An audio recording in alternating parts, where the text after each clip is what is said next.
Добро вечер. Недела 22 часот, време за емисија во Центар на YouTube. Јас сум Васко Евто, почитувани гледачи, а вие сте на вистинското место, зашто бидејќи во наредниот 1 час и некаде околу 50 минути вие си име право да знаеме вистината. Втор дел на интервјуто со Љубомир Ѓурчевски, подобриот втори дел на интервјуто со господинот Ѓурчевски, за Сашо Мјалков, за Јордан Камче, за Љупчо Палевски Палчо, за војната 2001 година, за атентатот на Киро Глигоров.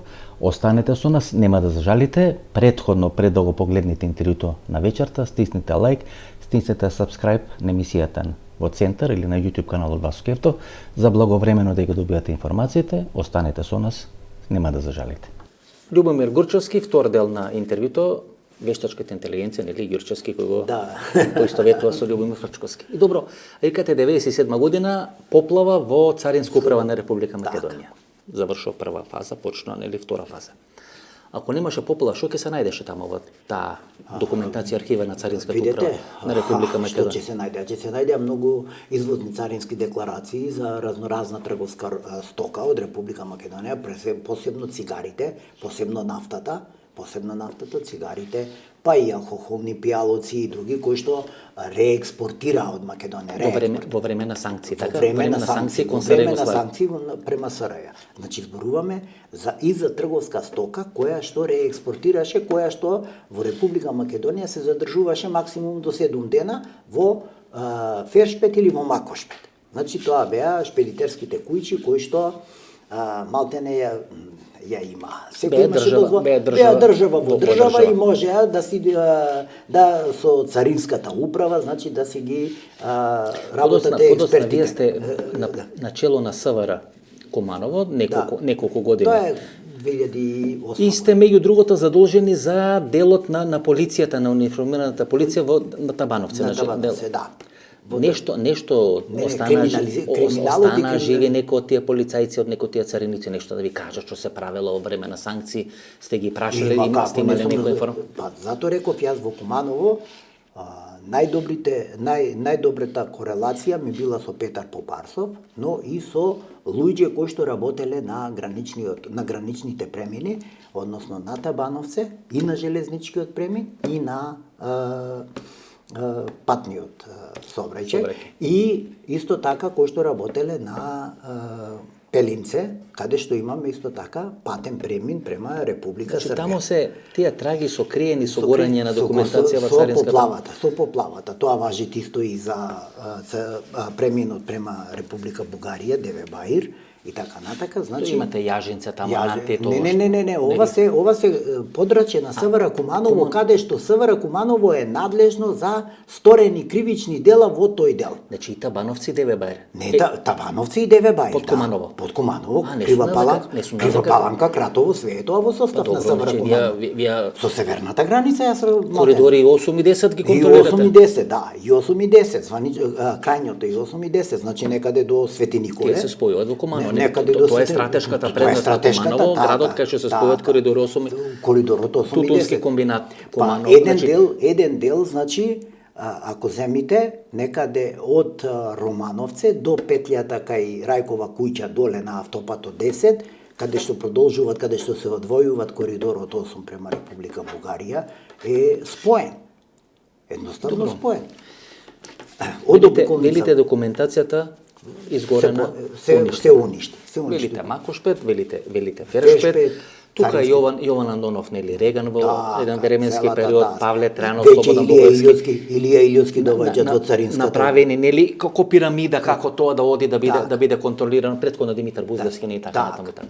Димитар Буздевски прв ја формира Царинската управа на Република Македонија, до тогаш тие се одвоени царинарници.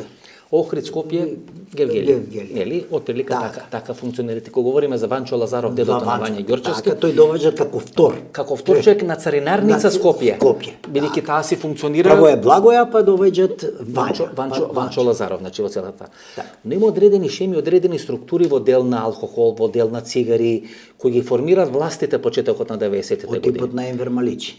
Енвер Маличи. Така. Значи, кој што е главен увозник, веќе 94-95 година, он станува главен увозник на Джони Вокер, на водката, на Смирновот, на кафињата, кој што се уште во тој период се акцизна стока кафето, 3,15 марки се плаќаат по килограм кафе акциза, затоа и нели ги имавме тие кризи, понатака, но има еден многу битен период кога Агроплод престана да произведува кафе, имавме проблем како кафето да го најдеме да го набавиме. Имавме една голема реализација со неплатени царинско-даночни обврски према државата 96 година, 96 или 97 во тој период, кога фиктивни фирми вршеа увоз на алкохолни пијалоци, пред се водка, а имаа право, согласно законот за царинско работење, да ја плаќаат царинско-даночната обврска по истекот на 45-тиот ден.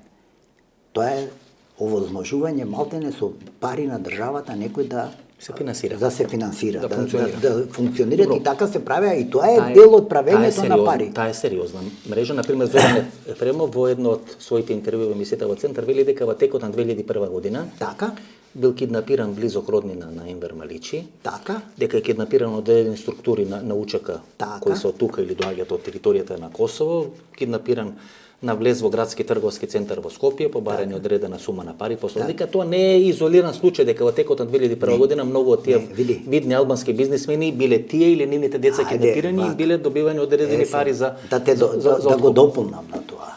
Зоран Ефремов дали беше се уште на Север Скопје или дојде Маринко Кочовски, не ме држете за збор. Значи ние тогаш пред војниот конфликт во Република Македонија имавме две големи грабнувања на деца на бизнисмени албанци. Едното беше на Митат Шакири, тој е првиот човек албанец што ја градеше зградата до поштата Чаир на Џон Кенеди, на улица Џон Кенеди, една голема зграда после Верото. Кога одите према долгата зграда. Долгата зграда до пошта Чаир, до пошта Чаир. Значи тој ја градеше, неговото дете го беше киднапирано и детево на Енвер Маличи. Беа киднапирани и тој случај беше расветлен со случајот Сабија. Во Србија парите беа фрлани кај Крушевац. Значи парите во Крушевац беа? Во Крушевац беа измеѓу Александри... Како фрлени? Фрлени на автопат. Значи мафијата го преземат, односно грабнувачите, го преземат кога влегуваат во Република Србија, и цело време се на контакт. И му кажуваат, вози тамо, тука застани, тука... Го презема тој што го носи парите. Тој што го носи парите. Кој ги носи парите има парите, човек кој што е пратен од ними и кога доаѓа тука и тука, значи влегува. Значи влегува на територија на Србија. На Србија. Јавуваат пограничните власти дека е влезен човек со тоа име и со презиме. Со возилото, марката, се контролират, цело време се контролират. Оди некој позади нив, пред нив ги следили во акцијата Сабија, земунскиот клан кога падна. Кога падна, значи тука треба да ја гледате и врската дека српските организирани криминални групи и косовските организирани криминални групи, трговија со дрога, трговија со човечки ресурси, заедно работат. Сака да кажете дека во операцијата Сабија, кај што се уништува земунскиот клан, вие ги добивате информациите за овие две киднапирања кои се направени од страна на УЧК во Република Македонија. Начело на екипата која што работи на случајот од Република Македонија стои мој колега со кој што биле до 5-6 години во иста канцеларија. Колку пари им бара? На едниот му зема 1.700.000 на Енвер Маличи. Марки или евра? Евра. Беше воведена 2003, ако е Сабија, значи Сабија, може да се... А на другиот, на Митат некаде околу 1.900.000 евра. Значи вкупно околу 2,5 милиони и јаче од 2,5 милиони евра им зема за тие две грабнувања. Тоа се сериозни суми. Не да се сериозни суми, него енормно сериозни суми. Добро, прават такви профити од таа трговија со алкохол, со кафе, со како не прават одредени производи како што не прават. Знаете колкава е акцизата на цигарите и на кафето? 123%. Од производствената цена. Која е таа мрежа, например? Пак ја плетеа истите овие играчи кои што ги спомнував. Кој е наврвот на таа? Наврвот стојат пак политичките елити. Кој? Па од типот на Тито Петковски, типот на Бранко Црвенковски, типот на Љупчо Георгиевски, типот на Мендухтачи. Во овој период неке збориме нели за Мендухтачи. Во овој период сега кој што го коментиравме во периодот на Сабја и во тој период веќе Мендухтачи е дебело влезен во делот на трговијата со цигари према Косово. Во Бора ги има поделено, Јажин се беше на Мендухтачи, не можеше се стави човек на царинарница на без граничен премин на Јажинце без Мендухтачи да даде зелено светло. Значи, пазете, во Бора имаше цел штаб во Бора во ресторанот во Тето. Во Дора. Во Тето. Како го нарекува медиумите? Тора Бора. Алтернативното седиште на ДП. На ДП, така. Тоа е веднаш спроти општина Тетово, значи не знам дали функционира уште тој. Не знам, не сум бил одамна. Тој кафич или таа Не сум бил одамна, значи кога ќе ја земите таа таму беше темно.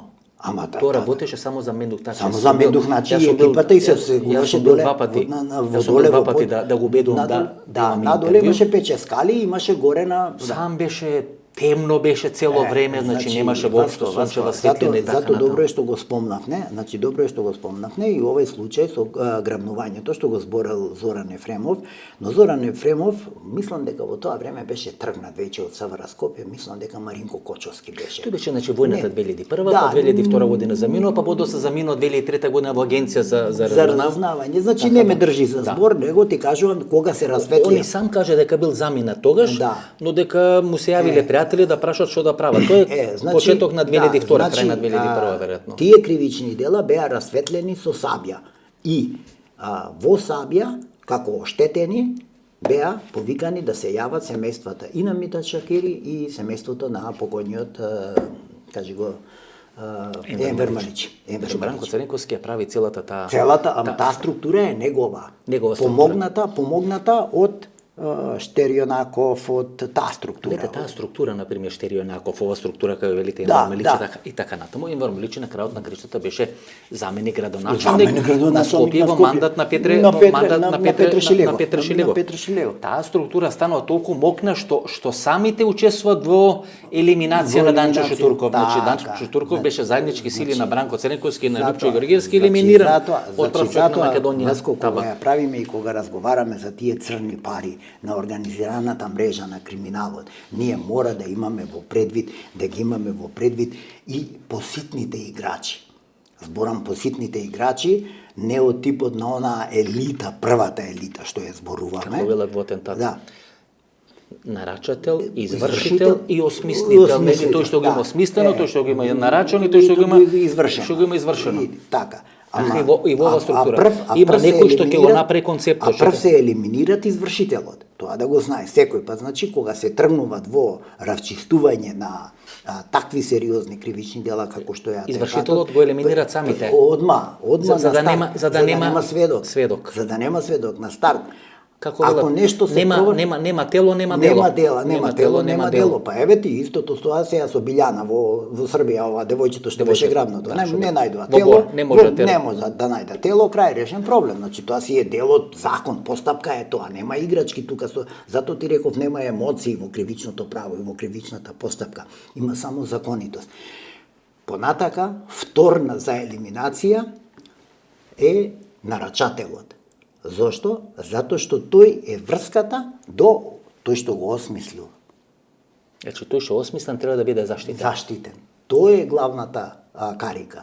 Ние можеме овде да зборуваме за што сакаме, за Киро Глигоров атентатот, само чисто онака, можеме за него. Да прозбориме, значи нели во делот на осумничените беше Наим Лесковица од Грчец, човек кој што му има поклонето на Киро Глигоров Мерцедес. Иначе дел од чешката врска.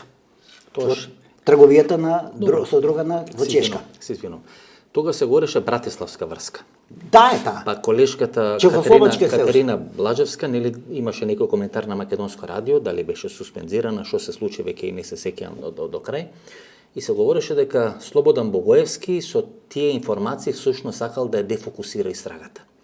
Да ја вметни Братиславската врска во истрагата, а во тој временски период излезе Љубомир Фрчковски со одредена пресконференција кај што ги обвини Мултигруп Илија Павлов за нивно замешателство во одредена истрага и одеднаш би се случува Братиславска врска. Братислава, главен град нели на Словачка. на Словачка. До 1 јануари мислам 93 година се раздвојува Чешка и Словачка беа во иста држава, така. Чехословачка. Како Братислава станува клучен град? Дозволи.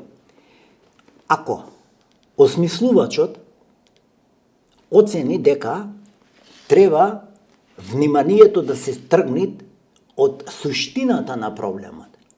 Суштината на проблемот, на атентатот на Киро Глигоров, секогаш барајте го во оваа приватизација што ние ја зборувавме.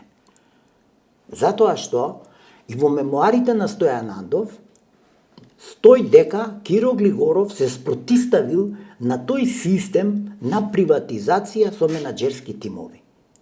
Како се спротиставил? Се спротиставил. Јане Милјовски беше беше негов избор. Дали е тоа? Ченто Велјановски вака сега, Васко. Негов избор, Васко, знаете. ај само Киро Глигоров беше советник во владата на Анте Марковиќ, во кога е претходното првиот удар на приватизација направен во Република Македонија. Ама разликата помеѓу законот на Анте Марковиќ за приватизација и законот на Јане Милјовски е во менаџерските тимови.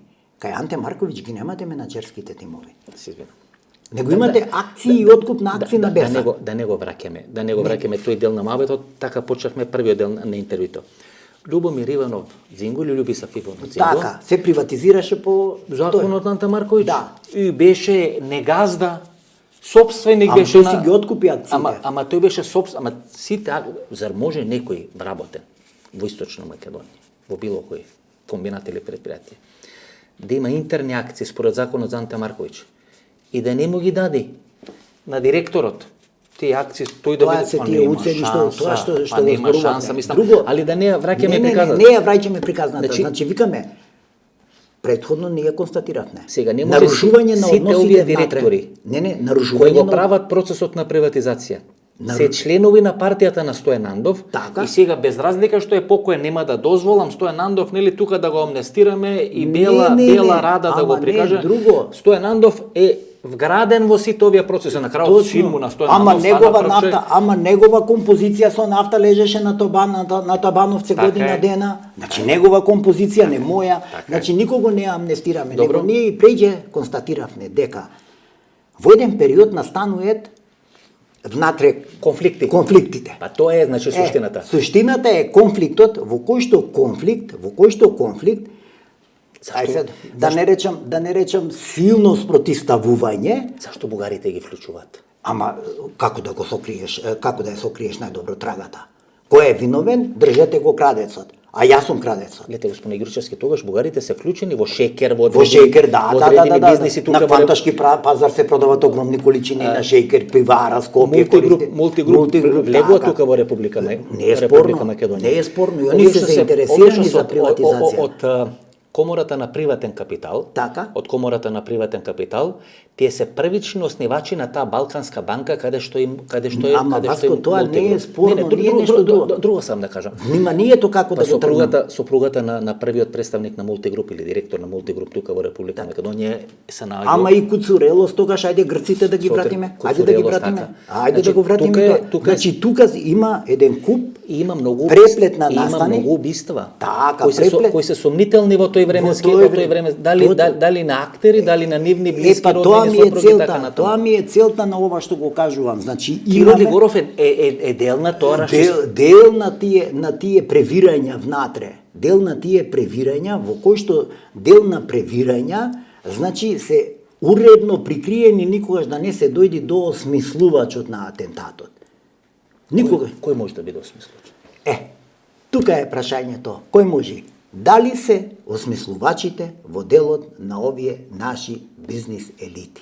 Добро, ако ја вклучиме Братиславска врска, или почнавме со Братиславска врска. Братиславската врска. Кај што човекот од Грчец, Наем Лесковица, кој всушност му ја остава целата логистика, мрежа, луѓе, познатства и така натаму на Шевал Муареми, така станува Шевал Муареми подосна. Така се гради, почна да се гради како Грчец и клучен или во конфликтите со Беланоца, конфликтите со Барон, конфликтите со Дукенџик или со работката со Дукенџик. Со работка и со Серава. Да, оди преку Чајани Мемет прво почнуваат, пошто Орхан е во родбинска врска. Орхен Байрами е во родбинска врска со Чајани Мемет, значи со Дижонска, но Шева успева да влези таму затоа што во таа братиславска врска, во нивното создавање стои и Белјури Неџат и Лесковица Наим. Тие се првите почетоци на таа од Грчес, организирана форма на криминал во Грчес. И затоа, кога зборуваме за тоа, ајде уште ова реченица. Лесковица Наим заврши нели со сообраќајка кај Гостивар. Така е. Излета од автопат, и таму беше елиминиран. Поред многу таму завршат ко сообраќајки. Но точно така. Многу луѓе завршат таму значи, ко сообраќајки. Тоа е онај дел што на старт го реков. Значи кој прв се елиминират? Извршители, посочени, луѓе преку кои што треба да се прикрие трагата. Да не се дојде. Како му го дават Мерцедесот на Киро Глигоров? Тој претходно му го дават Мерцедесот на Киро Глигоров. Пишуваше и колегата Младенов, пишуваше Николче Младенов, претходно 90, мислам година дена скоро пред атентатот. Као човек бизнисмен од Македонија кој што успеал во Чехословачка горе, односно веќе поделени Словачка и Чешка, успеал и блендиран Мерцедес, пошто нема председателот на државата, нема и он го даде. И му го дал поклон Мерцедес. Значи ви се јавува Грчец, нели во целата. Така. Па ви се појава шик или делови на албанските служби кај што вела дека атентаторот на Глигоров беше најден во Тирана, па не бил најден и така натаму. Значи се Па имате нели еден ден пред атентатот е средбата на Милошевиќ, па се вклучува мултигруп Илја Павлов кој е сериозна структура. Во тој момент незиното богатство. Во тоа време одат во Бугарија и оние силни елиминации на бизнисмени по лифтовите, ако ти текнува Луканов и така натаму. Значи тоа е целиот тој период кога со одредени криминални ова е автомобил бомба например. Гледате автомобил бомба. Не е метод на делување на америчките Што сад да ја кажам, гледате автомобил бомба. Автомобил бомба, вие во Босна и Херцеговина имате еден-два атентати. Автомобил бомба е Шеварнадзе во Грузија. Илја Павлов прво е со снайпер и после е со автомобил, прво е автомобил бомба, па после е снайпер во конфликтот со Иван Костов на автопатот Софија Пловдив. Автомобилот бомба е на легија на странци. Југослав Петрушич. Да, значи на легија на странци. Тој важи за експерт за детонации, за деинсталирање на минско поле и така натака. Французите се дефинитивно тамо најнапред. Како структура, како воена структура, французите, германците, значи, пази, германците цели мински поли на кога поставувале. Јас сум помнел америчкиот метод. Снайпер. Кенеди систем, так. Тоа е тоа. Па дури е елиминацијата на овие што се Сите, сега и последново на Трамп, иако некој ги викаме симулации, не знам што. Повторно беше снайпер. Повторно беше во игра снайпер. Значи французите се легија на странци. Легијата на странци се најдобрите неприкосновени минери и деминери, што викаме. Минери и деминери. Земете Босна и Херцеговина во времето, колку деминерски екипи дојдоа од Германија и од Франција и да и правеа обуки. Со Јовицо Греновски сум имал обука на деминерските екипи во сати разговори. Сега веќе покој нели не можам многу детали да кажам, и са го прашав дуро како преживеа Киро Глигоров. Исто така и сати разговори имавме со Киро Глигоров. И сега има многу толкување, едно од овие толкувања можеби да е точно, можеби да не е точно, или мене ме интересираше како таа енергија топлинска и секаква друга која поминува, него има збришано Киро Глигоров. Значи тој имаше така проблем со видот, а не кеше да признае дека има проблем со видот, и наместо да чита весници вака, тој седеше напред, не седеше позади на седелот. Тоа е грешката. Да, и читаше весник вака на одалеку. Одалечу, значи тој мораше да биде поместен малце назад и весник го читаше вака. Имаше спортско срце, значи 40 на 30 откуца и колку во минута, толку и вдишување и издишување. Значи, кога е ударниот бран, тој го нема ударното вдишување. Значи, ја нема вдишано таа количина. Тоа е медицинско објаснување, не знам. Тоа е неко објаснување. Така, медицинско објаснување. Ја после сум прашал и Петрушиш како е тоа, вика, па тоа е активирано за да не го убие, туку само да испрати одредена порука, така да тоа се тие две некои толкувања. Ама возачот на Киро Глигоров еден беше најден на железничка во Ѓорче Петров, прегазен од воз. Така е. Ме разбирате? Има многу тела. Многу тела кои што создаваат многу верзии. Имаше една индикативна изјава на синот на Киро Глигоров. Така? Индикативна изјава која вели не сакам татко ми да заврши како што заврши дедо ми. Добро, тоа не сум ја сретнал таа изјава. Тоа имаш изјава на сега, зошто ова го кажуваме, зошто ова го зборуваме? За сите овие тела, за сите овие куцурело со ова она, значи се што е во тој се дел. чистеше. Се чистеше еден дел. Тоа завршува со документацијата во Царинска управа. Значи кога исчистено све. И сега се поставуваат прашања. Веќе нема. Сега се поставуваат прашања. Веќе нема, драги. Сега се поставуваат прашањето. На кого Киро Глигоров се замери? На кого? Точно тоа, не го... На кого? Па јас ви кажав, на лидерот на парите, Данчо Шутурков, во тоа време. Значи, тука е замерката. Околу износот на богатството од Македонија, тутунот и цигарите. Многу ми не сметат. Не велам дека се оправо, но исто верзија, како мене, како ја што поставувам верзија, и тие поставуваат верзија. Дека Грција не ги воведува санкциите и ембаргата, за да не заштити како држава од кршењето на санкции кои ние ги правиме кон СР Југославија. Дека Грција тоа го бидејќи точно знаела што се случува и како се случува, дека тие не ги има ставено, бидејќи тоа било енормно кршење. Нас ни дозволиле да кршиме санкции кон СР Југославија, но ние сме претерале. Каде се парите? Кипар. Како викаме? И колешката... Тоа кажа минатот интервју со Тома Аврамски. На нашите надлежни институции не им се дадени информации дали дедото на Вања Ѓорчевска има пари на кипарски сметки на офшор Борка Вучич. Така, друго ми е зборот. Ајде. Значи, кога викаме Transparency International на Слајџана Тасева на времето, имаше информација дека во период од приватизацијата до крајот на владата на Љупчо Георгиевски, некаде до доваѓањето на Никола Груевски на власт, преку околу 10 до 12 милиарди марки, односно евра, се изнесени од Република Македонија. Значи, првата влада на Бранко Црвенковски? Од почетокот, значи од експертската влада, влада Никола Клюсев, па Бранко Црвенковски 6 години, па Љупчо Георгиевски. Пази, Љупчо Георгиевски многу пари се правеа во Комтекс. Да не се лажеме кај Драги Далаверски, кај Драган. Вие бевте на чело на СВР Кумано и можете да видите колку пари се таму направени. Комтекс е многу пари се правеа во таа шпедиција. Тогаш дури и Фершпет осети тежина. И Макошпет и Фершпет, како водечки шпедитерски куќи. Со Комтекс беа загрозени нивните бизнис интереси. Но главно беше кој да го задржи и како да се задржи контролата над пристаништето во Солун, доковите кои што и припаѓа на СФР, кои што му остана на Фершпет, каде што и ден денеска Република Србија влечи троба преку тие шпедиции. Фершпет беше главен. Тогаш имаше неколку понуди до Република Македонија. Едната понуда беше Варна или Бургас. И тогаш почнува да се прави физибилити студија за железничка, за коридор 8 и така на. Значи затоа јас ова втората беше за Драч и третото беше за Бар. Значи сега ја поставивме Фершпет бил еден од газдите. Така на Солунското пристаниште.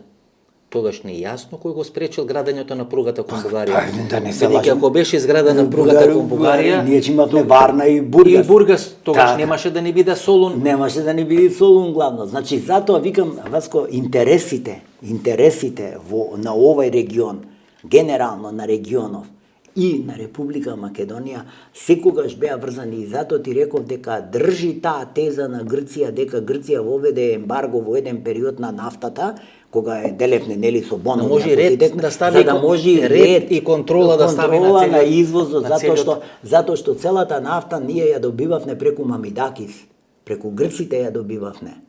Композициите што заглавија тој не тужеше. Не тужеше така. Композициите што заглавија на Табановце. Композицијата со нафта, за која што ние зборуваме дека беше главниот собственик е еден од политичката елита. Значи таа стоеше година дена таму. Говориме за Стојан Андов. За Стојан Андов. Значи никој никого не го амнестираат. Значи тој организм имаше секојаш интерес да биде тој или да има свој човек на чело на Скопски и тоа Мак Петрол. На Скопски Мак Петрол. Зошто свој човек на Скопски Мак Петрол? Да не заборавиме, за да не заборавиме врската Ирак, суровата нафта, Мамидакис како рафинери, како систем на рафинери и пазарот нагоре. Нашата рафинерија е мазутерија, они така ја викаат. Мазутара. Да, затоа затворена. Нашата рафинерија. И ние сакале или нечеле, мораме тамо да го гледаме интересот и моќта на господинот покоен сега Стојан Андов. Интересна работа, да речеме.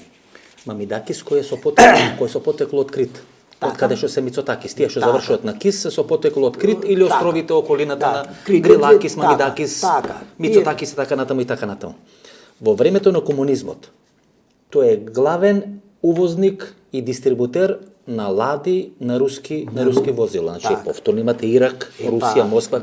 Вие мислите дека случајно кинезите се инсталираа? Не мисламе ништо случајно. Не мислам ништо случајно. Мамидакис е еден од главните финансиери на Нова демократија. На стариот Мицотакис, татко нели на денешниот премиер, на Дора Бокјани и така натаму. Ако јас и ти тоа го знаеме, го знаат и службите, го знаат сите. Го знаат и британците, го знаат и американците, го знаат и германците, и французите, и сите. Сите го знаат тоа. И оттука, јас само на ова ќе те потсетам. Кога Грција пред 10 години беше долго достигна 1000 милиарди на врешниот долг, банкрот, што направија Меркел? Пола го прости, зошто? Под изговор, тоа беше најголемата помош од Британија за Грција, каде што и кажа, не, вика, ти 500 милиарди не должите за репарација од Втората светска војна. Знаете ли, на што ги потрошија најмногу парите? И им се нефункционални. На Вие Игнација, автопатот кој од Александрополис завршува на Јонско море доле. Значи, видите, стратешки да обиколат Македонија, стратешки нешто да направат. Сега повторно коридорот 4 го нудат, нели, тој Вие Карпатија што го почнавме да го збориме, да бидеме на некој начин изолирани, таму ги потрошија парите тим со основа на конфликтот или на крахот финансиски случај. Уште ова и кидеме на друга тема. Воените бази на НАТО се на македонска територија, во Егејска Македонија, не се позади Олимп. Литохоро, значи Литохоро, и сега се префрлени во Александрополис или поранешно, како се викаше, Дадаегач. Тие што го учат во историјата, што го читат, Александрополис е денесен Дадаегач. Тоа е состојба каде што Грко треба да си го стави прстот на чело. Не, Гркот и ние. Не само Гркот и ние, тоа е Тракија, како видите во името на историското во Македоно, Одринско револуционерно Ајде да се вратиме. Се вратиме на нафтата. Сериозни пари се со нафтата. Со целата со сите. Значи тоа се многу сериозни пари. Со Солунско пристаниште и со сето тоа. Тоа е основа да може да се прават одредени конфликти внатре. Како да? Во кланот. Секогаш. Во структурите? Секогаш. Ако вие во кланот зборуваме, го носат Андреа Јосифовски, нели, на местото од Гавра, така? Мак Петрол, главен продавач. Ако вие, јас односно, Мак Петрол пројави желба дека треба да учествува во таа трговија со нафта, со ова, со она, директно, каде што профитот е многу поголем отколку да сте посредни. Да толку мокни, силни, што влезот на руски Газпром и на руски го спрече во време на Бранко Црнковски, излегува, се спротиставија и ништо не излезе од целата работа. Затоа, Васко, значи, ги гледаме интересите на целата таа елита, олигархија, која што веќе е создадена. Да не се лажиме, 97-ма таа е веќе функционална, создадена и таа веќе почнува да избират влади, Ма не само влади, гледате, тие ги кријат тие пари. Ништо не алудирам, нели? Ги кријат тие пари. Па одредени други субјекти се јавуваат, не знам како Руле Турс, кој заедно со нив имаат одредени бизнеси и така натаму. Имаат бензински пумпи, автобуска станици и така натаму. Синот сега на Руле Турс е прв човек на Фудбалска федерација на Република Македонија. Значи, еден од клучните играчи околу Мицкоски, околу Мицкоски, така. Само да кажам, видите, Тоа е така поврзано, па имате Рафет Муминовиќ, не знам, Собеде Варџаровски, Џаро Бранко Царенковски, директно создавач. Создавач, па го стават у Социјалистичка партија, по Социјалистичка партија завршува во ДУИ, во полиција со Али Ахмети. Видите, тоа е таков целата контрола. Па како ги создаваат, како го создаваат, како го рушат ПДП, ја создаваат ДП. Значи доаѓа таа една структура 93 година од Косово, од универзитетот и така. Да, попознати како творците на Качаничкиот устав. Права тука одредена структура, па факултетот, па тоа е рогенденска забава на Љубомир Прчковски, што се вели. Одено што се етаблира, се легализира, главните кадри се прават тамо. Тоа станува реалност во Република Македонија. И затоа ние викаме во Република Македонија до 97 година веќе онака народски го кажуваме, картите беа поделени. Гледате, картите беа поделени. Бизнисот беше поделен, разделен. Најголемиот дел. Остана оние 5 фабрики кои што еднаш беа санирани. Нели сме правиле муабет за санацијата. Да, Фени, рафинерија, Југохром и кој беше уште една. Па беа таму, беа прво ставени 20, беше 25 загубари. Па тие се намалува, па Скопска железара, па се деле, па Кожара Годел, па Чикумано, па тие подстече. Но овие три рафинерија, Југохром и Фени се продадоа. И од тие три продажби на тие три фабрики прв пат влегоа пари во буџетот од приватизацијата. Таа рафинерија мене ми е најеклатантен пример на криминал. И не само на криминал, на заеднички криминал. Целосен. На заеднички криминал. Гледате, ако почнеме да генерализираме сите овие. Ама морам да ги рековме дека ќе анализираме. Еден од основачите на рафинерија е покојни Боро Рикаловски. Така. Боро Рикаловски со таа технометал групација, со Зелениковски, со сите тие прави одредени бизниси по распадот на СФРЈ. Беше некој амбасадор, не се врати по распадот на СФРЈ, се врати неколку години, се врати. Стана министер. Станува министер после расторањето на владата на Андов и на Црвенковски, после Петру Стефанов станува министер за економија. А тој е еден од основачите на Скопска рафинерија. Бојан Жантевски на Скопска рафинерија. Директор. Црвенковски ги презема долговите на Скопска рафинерија. Државата ги презема. И таа е една од двете-трите фирми од кои веќе им се санирани загубите. За година дена пак ти прават 100 милиони, пак 100 милиони марки загуба. 100 милиони марки загуба. Диме Ѓурев. Во тоа време подсекретар за полиција или јавна безбедност. Јавна безбедност. По завршување на мандатот. Така. Оди во рафинерија Окта. Доваѓаат од рафинерија во МВР и пак се враќаат назад. Во рафинерија. Стево Пендаровски е шеф на кабинет на Диме Ѓурев. Така. Кој завршува ке Борис Трајковски, па после атентатот на Борис Трајковски станува прв човек на државна изборна комисија, кој победува Бранко Цренковски, па у кабинет на Бранко Цренковски. И после стануваат претседател на држава. И може да стане лидер на СДСМ, ако Венко Филипче ги изгуби катастрофално изборите. Тоа ќе се случи. Тоа ќе се случи. И кој ќе видиш пак доваѓаме врти колку и да разговараме, колку и да се обидуваме да правиме анализи, пак до кругот е тој. Ние не можеме да излеземе од тој магичен круг. Апсолутно. Не можеме да излеземе, затоа зборуваме ние што и да кажуваме. Таа е и доаѓа Лупчо Ѓоргиевски, ја продава рафинерија, дава такви преференцијали на грците, го прават нафтоводот, ја купуваат рафинерија као Базотара. Ама што е поентата на таа продажба? И тоа, Косово, кое што е гладно за мазут, и единствен извор на набавка, вие денеска, ако појдете секоја ден, има по 50 до 100 камиони кои што одат од рафинерија за Косово. Апсолутно. И затоа грците влегоа со Љупчо Ѓоргиевски. И таму се врводејани, ето најмокните грци, мислите, врводејани. Кој Бритиш Петролеум, ако одите во Грција, нели тие што во Грција што полнат бензин, тоа е врводејани, значи клучниот играч, значи. И сега ние, значи пак не излегуваме, и ако се вратиме пак назад, еве само да се вратиме. Кој го донесе Љупчо, пак го донесе таа истата структура. И сега зашто разговараме? Значи колку и да разговараме, коренот, на организираниот криминал. Тие владеат. Сега веќе се влада, сега се веќе влада. Тие се направија држава по своја мерка. Ние рековне кога го се договаравме за оваа работа дека треба да дојдеме до коренот.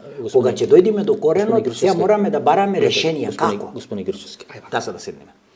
Имате Кираца Трајковска. Така. Кираца Трајковска формално правно десна рака на Штири Јонаков. Така, технички директор, втор човек во неформално. Значи неформално мозокот на приватизација во Република Македонија. Член на управен одбор на Агенција за приватизација. Значи таа го приватизира Фершпет, а го одобрува како член на управен одбор на Агенција за приватизација. Значи мозок на целата таа операција. Значи учествува во тие процеси, а сега ви се јавува кај Лјупчо Палевски Палчо. Ги наоѓа доказите, ги наоѓа трагите, снимките од камерите во бензинските пумпи, на таа траса кај што се движела малата Вања Грушевска, кај што се движела. Мислите незиниот син Гоце Трајковски имаше интервју во центар. Да, имаше и сведочење, све. А мислите дека Лјупчо Палевски во тие негови настапи или кој како сакат нека ги наречат, можеби и будалаштини да ги наречат, мислите дека не спомна за парите во банкарскиот систем, приватизацијата и изнесените пари на Кипар? Мислите кипарските? Дека знаеше? Или знаел, или на некој што му ги дал тие прислушкувани. Затоа укнав е Томо значи, Абрамски да каже како на Кипар, како офшорки на Кипар правеле, што правеле. Во тие прислушкувани материјали кои што му биле дадени, со кои што можел да вршите рекети уцени, колку му душа сакат. А може и правел. Не знаеме. Може ги нудел на турци, може ги нудел на срби. Не знаеме. Беше и во Белград, и во Турција. Не знаеме, значи позадината не ја знаеме. И знаете, кога вие, таа олигархија и таа групација која што раководи со државата, за да се заштити од евентуален напад или загрозување на нивните интереси, се спремни да направат најгрозоморни. Па атентатот на Кенеди како е планиран? Значи, кога ги загрозујат интересите на капиталот. 3 мокни семејства. Така? Значи, 3 мокни семејства се вмешани или се на маргините, или се во срцевината на ова грозоморно убиство на Вања Грчевска. Значи, имате Ванчо Лазаров. Ванчо Лазаров со имотот. Со имотот кој што, значи дедото на малата, постои тестамент со кој што целокупниот тие пари за кои што се претпоставува дека се многу направени во времето додека бил во царинска управа. Само ова што кажувате, само да се собери 2 и 2. 2 и 2 и сега тестаментот дека гласит на децата дека со тие пари ќе може да располагаат по нивното полномоство. Исклучени се и мајката и татото. Ако нема деца, законски наследник. Законски наследник е родителот. Ако родителот биде осуден, значи черката Зорица. Значи керката Зорица потекнува од семејство на Ванчо, потекнува од семејство на Ванчо Лазаров. Влашко семејство, погледнија врската со Кираца. Па Кираца, Савка Димитрова. Така. И мајката Доминика, нели, Лазарова, тие беа добри другарки. И сега копај барај, значи на пресконференција. Кираца самата вели дека го вработува, го запознава, нели, зетот со керката на Вања. Сопругата на Лјупчо Палевски Палчо е втора братучетка со Кираца Трајковска. Сега, сето тоа е така. Значи, слушале, таткото на детето е Александар, уживател на опојна дрова. Зоран Ѓурчевски е представник на Интеримпекс во Полска и тамо ги прави првите релации со Трифон Костовски. Работи кај Трифон Костовски. Гледате, три мокни олигархиски семејства се загрозени во Република Македонија. Имате Лјупчо Палевски кој е извршител на работи заситени. И сега ти одеднаш, значи се довеѓат во една таква ситуација, во која што ситуација извршителот треба прв да биде елиминиран. Извршителот е елиминиран уште на пресконференцијата на Оливер и на Бубевски. Тој Лјупчо Палевски. Лјупчо Палевски уште одма е елиминиран. Нарачателот и тој што го има осмислувачот не се дојде не знаеме кој се. А извршителот свесно е цело време избран Лјупчо Палевски? Свесно. Затоа што знаат податоци, затоа што е во игра, затоа што е цело време во игра. Тие се нерасчистени капитални односи, значи тамо се дај минати. Па затоа не е значи, случајно избран. Тамо се или болен човек кој убива за 100 евра или за 1000 или за 5000 или се прави за многу пари. За многу пари. Или господин Гричевски, вие спомнавте малата Билјана во Бор. Да. Има Билјана во Скопје. Има во 80 Има Билјана во Скопје. Да, грабната на кај војната кула во Карпош. 9-годишна Билјана Срдиновска. Да, во Карпош на кај војната кула, грабната и најдена е после 6 месеци во атаот на Бразда, на село Бразда. Да, таму. Се враќала од пионерски дом. Пионерски дом Карпош према дома. И била начекана. Јас тоа го имам коментирано за еден друг медиум со прв пат тоа го поставив како теза дека полицијата не сме и да не работи за ова кривично дело. Мора да работи. Улицата е Никола Тесла. Никола Тесла, така. Значи девојчето живее на улица Никола Тесла. Значи едната трага која може да биде за забошутување на целата работа. Он имаше Тесла, оној акаунтот или каналот на Пионерски дом е кај Тифани зграда. Тифани. Одма, близко. Во близината. Тоа е. Вела дека таткото на малата Билјана Србиновска и таткото на Палевски биле во некакви корелации. Конфликти. Ама јас претепа нешто и дека ова е некоја брутална освета. Што сам да кажам, значи не ќе да влагам во детали, сам да кажам дека човек кој претходно има направено такви работи, многу лесно би направил други. Бидејќи вие ако сте убиле двајца и ако водите еден или два дена после такви грозоморни убиства, емисија на YouTube канал, кај што ништо да не се случило. Подите во Белград, па манипулирате, па правите, па лажете. Тоа значи имате минат труд. Значи пази во криминалистиката како викаме. Затоа ја прашам како тешко е да го сториш првото кривично дело. Ако на првото кривично дело бидиш фатен и процесуиран и осуден, ти никогаш више нема да сториш дело. Фатен, процесуиран и осуден. Никогаш нема да сториш друго дело. Но, ако на првото дело не бидиш откриен и фатен, и процесуиран и санкциониран, ти ќе сториш второ, трето, пето, десето, затоа што веќе мислиш дека е тоа многу лесно и дека никој не може да те откриет како дека си извршител на кривично дело. Ако вакви работи прават луѓе од тоа милје, така. Значи не Грчец, не доле срушките села, туку овие луѓе кои учествувале во процеси, граделе згради, правеле трговија со нафта. Во огромни бизниси. Лјупчо Палевски Палчо имаше печатница горе. Во Шиповица. Имаше медиуми, па беше негови медиуми. Тој беше прв кој се декларираше како мислам дека вестникот беше Вест Старт, така. Старт, значи имаше печат, значи печатеше вестници и на македонски и на албански јазик, имаше печатница во Шиповица. Самиот во врвот на неговата мок се декларираше дека е православен албанец. Самиот кажуваше дека е контакт помеѓу структурите на Владо Бучковски, Миле Зечевич, со структурите на Али Ахмети во Шиповица и така натаму. Тоа е една сериозна структура. И ние тогаш се постојаме прашање како некој правел атентат на Киро Глигоров. Па тие правеле многу погрозоморни убиства и работи од атентат на Киро Глигоров. Вие пасете, вие да тргнете свесно, да продавате залихи на готови производи и со тие пари од тие предпријатија, кај што ги продавате залихите, им го земате лебот на работниците, односно им ги купувате акциите за без пари, под уцена и под закана. Тој нема милост. Таа егоистичност, затоа овде јас пишувам за таа егоистичност на тие сторители на кривични дела, но тој вид.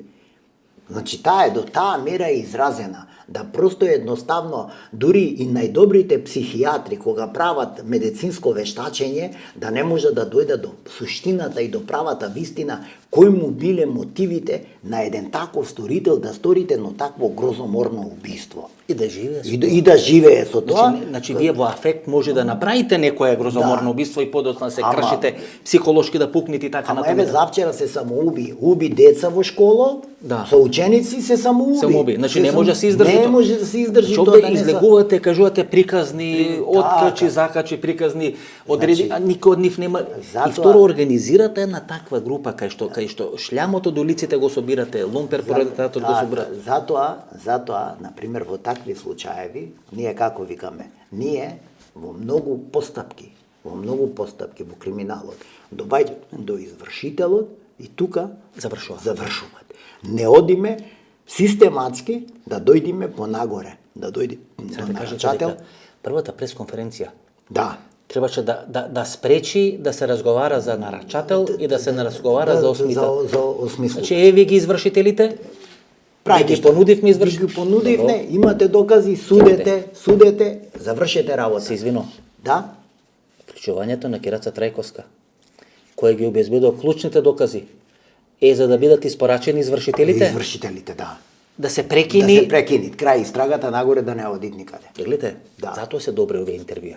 Значи, кога ние всушност на публиката им ги осветуваме работите. Значи, затоа... Ние не велиме ова е невин. Не, он си е виновен, он тоа го направи. Таму ќе си докажи судот. Ќе си докажи. Тоа е веќе на крај. Дури доека емитуваме ова емисија може да има и пресуда. И пресуда, Тоа нека си кажуе судот. Значи, ние сега го цртаме амбиентот во овие 34 години кој е креиран амбиент да се случуваат вакви работи. Значи, пази, затоа јас не сакам да се ставам во ситуација на судија или обвинител, но секогаш радо со аргументи, зборам со аргументи, јас никогаш без аргументи не го критикувам судот или обвинителството. Секогаш со аргументи. И не случајно реков и во претходниот дел, реков дека ајде да се видиме, да ја видиме ефективноста на судот. Со Билјана Србиновска, првото девојче, 89-та година. 89-та Билјана Србиновска ние смрди на слично нешто. На слично затоа што таа ја пронајдовне после веќе во фаза на распаѓање ја пронајдовне во фаза на распаѓање. Се предпоставуваше, значи јас не го имав можност да го видам тоа судско-медицинско вештачење. Значи, има грозоморни дејствија кое што остана како кривично дело, тоа не застаруваат, како кривично дело не застарува, и е обврска на полицијата да истражуваат. И на јавниот обвинител да дадат насоки, да споредит, да бара, да... Индикативни две изјави ми се. Така? Мора да ви признам. Излага Оливер Спасовски вели ние нема да дозволиме да има меѓуетнички тензии. Така. После убиството на Вања Ѓурчовски. Така. Нити има албанец, некој спомнал албанец, ништо, но првата индикативна изјава. Помете Гоце Трајковски во емисијата во Центар кај што вели јас му кренав телефон на Шевал Муареми, така, и таткото стигна до Арачиново и македонско-косовската граница тука да го бара телото на девојче. Чекайте. Како може синот на Кераца да може да му крени телефон на Шевал Муареми? Која е врската? Која е врската помеѓу нив? Која е близина? Која е близината? И Шевал Муареми се вклучил во истрагата за малата Вања Ѓурчовска. Ама не знам колку. И Оливер Спасовски вели ние нема да дозволиме меѓуетнички тензии. Чекайте. А дали ви е позната блискоста помеѓу Гоце и Александар? Помеѓу татково на девојчево и синот на Кераца? Така, кумови, така. Но дали ви е познато дека и двајцата се во одреден период уживатели? Тоа не сум знал, негира Гоце Трајковски дека уживател на друго, за таткото вела дека бил и дека излекуван уживател. И едниот и другиот. Имате биле уживатели, има регистрирани, биле уживатели, се лекувале и дошле до тоа кај што дошле. На крајот на криштата, ајде нека се погледни кога Зорица е вработена во Царинската управа и мојшта на незе како цариник. Зорица работена во Царинска управа? Да, работи во Царинска управа. Колку што аз имам информации? Пред да појдите во Телеком. Во Ајден Телеком. Во Ајден Телеком. Била вработена во Царинска. Во Царинска управа е. И то тамо е главна фаца. Тамо е главна фаца. Во оној период во кој што го коментираме и каде што ја коментираме акцизата. А гледате, никој мајката не ја... Ама никаде, па точно тоа, што е целта. Како одеднаш таткото се држи во притвор, никакви докази не се дават, барем ние не ги слушаме. Затоа викам јас истрагата. А мајката одеднаш е извлечена и нема никаква вина. Никој ништо не ја споменува. Да, никаде не ја споменува. Како со гумичка да се избришани од ред. Ја не викам дека но треба и таа да видит земена во проверки. Не викам Основани сомненија. Знаеш, ние нели во криминалистика Тоа ви работа како полиција. Да, како полиција Имате основани основано сомненија. Секого да го провериме, да извршиме тоа не значи разговор. да го денунцирате, тоа не значи лажно да го строго судите. доверливо, Така е. строго доверливо што работиме, што сме нашли, што сме виделе, тоа се строго. Некој намерно тралјаво, јалово да ја води целата постапка без доказни, че да остани сомнеш, да остани се, да ништо не биде затоа ова затворено. го искоментиравме. Како што викаме таткото, така треба да кажеме дали има некакви действија од страна на мајката. Значи, која е, што е, каде работела, која е врската, што се врските, кои се можностите, има ли основи на сомнение да се сомневаме дека другово девојче кое што е болно, срцево болно, кое што се навоѓа во Некои белодробни. има некои белодробни, дека можеби нешто знаат. Ако едното почине, второто е сериозно болно, значи, парите остануваат. Значи, има елементи На сомневање. на сомневање. Ништо ние не пази, не сакам некој во оваа емисија да разбери, да разбери дека не е тоа интенцијата. Дека тоа ни е интенцијата нас, дека Значи ние јас многу внимателно го водам ова интервју. Па не, затоа. Прво и потенцирам на секој второ збор дека јас верувам дека е виновен Лјупчо Палевски Палчо. Така. Значи јас верувам дека е виновен, дека тој го има направено и сега ова што го збориме да не биде сватено како некој да го оправдаме. Да го оправдува или да му правиме алиби на апсолутно не го велиме. Немојте ако се ова извршителите, тие ли се нарачатели, тие ли се осмислители, до каде оди целата, што е суштината, каде? каде? Тоа не е целта. Значи не сакаме никого ниту да го оправдуваме, ниту па да се претвараме во суд. Ниту па да се претвараме во суд и дека ние сме еве тие најпаметните, најумните и ние знаеме све и сега ние че кажуваме. Не, ова фарла сосема друга светлина на целиот тој процес, бидејќи дете овде имаше останато како да е изолирано од некој покрупен случај. Значи ние во овој систем и тука ви се бомби, гледате. Така. 2 пакети бомби, едните вистината за Македонија, нели Зоран Заев и второто аферата Големото уло исто така. И во двата случаи е Зоран Верушевски. Лјупчо Палевски Палчо е еден од играчите на Зоран Верушевски. Да, а чии играч е Зоран Верушевски? Кој го прати Зоран Верушевски во амбасада во Италија? Бранко Црнковски. Крај да сме здрави и живи. Врти, пак е истиот круг. Дете. Истиот круг. Значи пази, си оди Добри Величковски на пензија 96 година, прв човек на ДВК доаѓа Зоран Верушевски. Знаеш што беше чудно? Имате афера Голем Уго. Така? Значи афера Голем Уго. Така? И таа е една од причините за пат на Лјупчо Ѓорѓевски, не се случи, но тоа е една од причините за пат на Лјупчо Ѓорѓевски. Доста ги мускавиќе се води постапка, е аболицирана е доста Тоа е ги муска. во предвечерието на војната 2001 година се прави широка влада и прв човек на државна безбедност или на ДБК у таа широка влада е Зоран Верушевски. Мене тоа не ми е јасно. Ја тука немам логичен одговор. Како некој прифаќа човекот кој учествува со операции, со бомби, со све, да ја руши власта на Лјупчо Ѓорѓевски, овој да прифати тој да биде прав човек на ДБК. Точно тоа, заедничка влада. ама затоа го коментираме. Значи, врти, пак доаѓаме до истите луѓе. Значи, тие ја водат кадровската политика. Ова со авиони е многу интересна работа. Со? Дојави бомби во авиони. Кога Бранко Црнковски, ако се сеќавате, кога Бранко Црнковски во посета на Италија, Зоран Верушевски тогаш во амбасадата во Рим, нешто се во конфронтации. Има дојава за бомба во авионот на Бранко Црнковски. Фјумичино, Чипино, Ајде, ја ќе те подсетам за уште еден друг дефект на авион во лет. Присилното слетување на Никола Груевски во Ниш со Гордана Јанкуловска. 2008 година пред првите вонредни избори. Што е пораката? Што е пораката? Осмислете дека одредени кадровски промени требало да се случат на одредени позиции на кои што се спротивставуваат братучедот. И пораката е таму, не чепкај. И после тоа станува братучедот главен, поглавен и од премиерот. Пораката на братучедот да не се случат одредени кадровски. Кој требаше да бидат сменети? Некој од високите функции, Лјупчо Тодоровски, може би јас ќе сум бил сменет и многу други.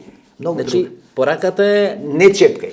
Тогаш имаше нели и пукање на стакло на авиончето и тогаш нели се влезе во една операција на купување на нов авион, бидејќи ова малото авионче беше кингерчето неисправно. Ке не избегаше мислата. Борис Трајковски, кога говоревме за француска врска, за Киро Глигоров, за автомобил бомба и така натаму и така натаму. И кој е свор во Мостар? Во Мостар. Француски. Доста Димовска, значи покана Доста Димовска. Со неја сум имал комуникација. Никош сум сакал да влезам во Министерството за внатрешни работи, но сме пиеле кафе кај неја. Не земам фотографии. Да, да ти покажам фотографии. Кој бил прв од Македонија во 2007 година во Сараево, што барало отварање, повторно отварање на истрагата. Умре и говореше за француска врска во атентатот на Борис Трајковски. Вака. Сега да не биде дека има колеги кои што беа заедно со мене. Значи јас сум првиот од позиција на власт, нели, во 2007 година, по настапот на европратеникот Грос. Ако се сеќавате, швајцарецот, нели, и он толку беше и после го снема. Настапи го снема. Го снема. Тој тогаш кажуваше за таа француска врска, за атентатот на Борис Трајковски. Јас бев испратен на работна средба, договор со босанската полиција, да одржам, значи, не земам фотографии. Добро. Да се договориме за повторно отварање на истрагата за падот на Кингерот во Мостар. Тој договор беше постигнат и после тоа се реотвори истрагата. Значи, јас лично пред Тодоровски, директорот, му реферирав за се што сме разговарале и се што видовме од документи што ни беа приложени. Има основа да се сомневаме. Дека има основа и дека треба да се повтори истрагата. Французите никогаш не ни дозволија ниту на нас, ниту на босанските власти, на јавниот обвинител на Босна и Херцеговина, државниот зборам на Федерацијата, ниту на федералните истражни органи во Босна и Херцеговина да се изврши разговор со четворицата војници од СВОР кои што работат на аеродромот во Мостар. Ги повлекоа. Брзо ги повлекоа во Франција. И никој не знаат, живели се? Никој не знаат. Никој не знае. Никој не знае дали се живи, каде се, што се, како се и така натака и така натака. Значи, јас сум човекот испратен со наредба од министер, од влада, значи официјална работна посета. Добро, кога атентатот на Киро Глигоров, 95-та година, вие... Не, тогаш јас сум во Оврачаир, во Чаир, но раководам паш со онај дел Фрчковски кај што посочи дека од тука тргнало Амито. Тоа е улица Рокомија. Последен пат на улица Рокомија во Бутел 1. Тоа е она на горнина од Кино Бутел према Железара, кај што се улица. Од Бутел кај што се, значи од Бутел 2 како што се вели, значи нагоре према Железара. Тоа беше таму една празнина сега имаше изградена послуга на Славија. Славија или Земпромет беше од десна страна? Не, Славија. А доле беше празнина. Сега е таму изградено, таму има згради, таму има Тутунска банка, баш на самиот семафор. Таму доле беше киното, почнато киното. Киното, лево е киното, десно е. Мамо доле беше горнина. Сега мислам дека е амбасадата на Република Албанија. На Република Албанија горе е основното училиште Алекса Дундич, на Алекса Дундич. Значи и тука почна да се крева Амито 8, тука почнува да се движи. Така, таму се чува. Да, таму се чуват и таму е последно забележано според и тогаш, значи пошто јас сум водич на сектор таму, значи сум на тој сектор и отпочнуваме со анкетирање на целото население. Значи нема човек, анкетирање, разговор од врата на врата. Од врата на врата анкетирање. Видовте нешто, не видовте нешто, приметивте нешто, кој што, кој го купил, кој е собственик, имало ли такво возило, сте виделе ли предходните месец дена, недела дена, значи целосно анкетирање на еден куп прашања. Значи целиот тој регион, тие улици тука Марамаш Дуречка, Алекса Дундич, Рокомија, све е тоа прочешлано. Значи се мојата работна обврска беше тоа. Зошто бара песок тогаш во кисела вода? Не, тоа беше моја. Сега.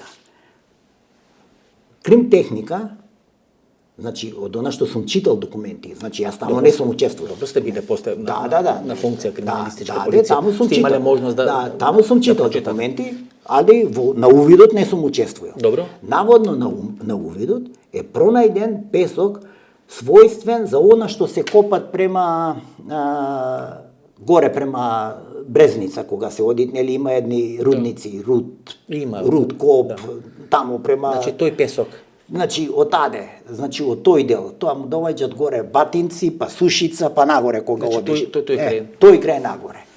И тој дел се претпоставува дека многу од таков песок е употребуван во оние градби што се градени по Припор, по околу игралиштено на Феце, околу циментарница, околу тој дел, или тие куќи таму брзо се градеа и дека се употребувал од тој материјал. И се одеше да се собират заради споредба за вештачење, кримтехника. Тоа беше малтретирање на полицајците, јас знам, јас она што сум ги работел овие анкетирањава, за кои што сум бил задолжен затоа што биле на тој сектор. И тоа беше малтретирање и за граѓаните и за полицијата. Морам да ви кажам.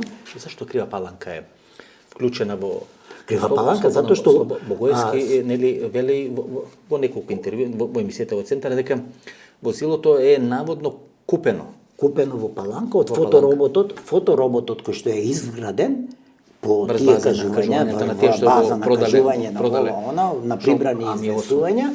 Значи, се доваѓаат до тоа дека тоа Ами-8 е од Крива Паланка. Купено во Крива Паланка, па пренесено во Скопје. Други податоци, значи мислите ќе откриеме нешто? Не. Велите други податоци? Не, тешко. Нешто може да се реконструира, да се направи. И да се направи реконструкција, може би тоа, знаеш кога би се открило, кога ФБИ ќе отвори. Киро Лиора вели имал средба со шефовите на БНД и на ЦИА. Така? И кога прашале што сакате, ако може да не дајте информацијата, рекле нема никаков проблем, само што ќе се вратиме во Бон и во Вашингтон и ќе ви испратиме и вика никош не се јави. Никош, дозволи. Бидејќи мрежите своји ќе ги откриат во Република. Што сакам да ти кажам? Значи, кога званично ќе се отвори атентатот на Кенеди, и кој го уби Кенеди, тога ќе се отвори и ова. За Киро Глигоров. Да не се лажиме. Многу Добро, господине. Многу пари се, многу се моќ, многу. Братислава е човек од Грчец. Така, тоа е дава Мерцедес. Значи, колку сме ние несериозна држава. Не проверуваме кој е тој, што е тој, како е дојдено до Мерцедесот. Уопште ништо. Примаме поклон. Па ние во МВР имавме примен поклон, украден джип од Бекам. Да. Што правиме појќе муабет? Па се возеа високи функционери на Министерството за внатрешни. Што правиме муабет, Васко? Зашто правиме муабет? Значи ние како е избран Шевал Муареми? Ама Шевал Муареми е покасно. После воената криза. Знаете, таму ви се пева Кондово, па ви се пева Красничи. Во ми време имате Беланоца, па имате, не знам, Рачинова и така. Кога Грчец ви се појавува? Значи, главната игра и главната моќ на Шевал Муареми доваѓаат некаде после изборите, она убиство во Кондово, ако ти текнуваат кога беше, имаше убиен гласач во основното училиште во Кондово. Тоа се на локални, парламентарни избори. 2008 година да не беа. 2004 што имав, не? 2004 беа локални, 2005 беа 2005 беа локални избори, па 2006 беа парламентарни, па 2008 година 2000 воредни парламентарни. Затоа ти рекол да не ги побркаме годиниве. Значи во тој период имаме во Кондово убиство на гласачко место.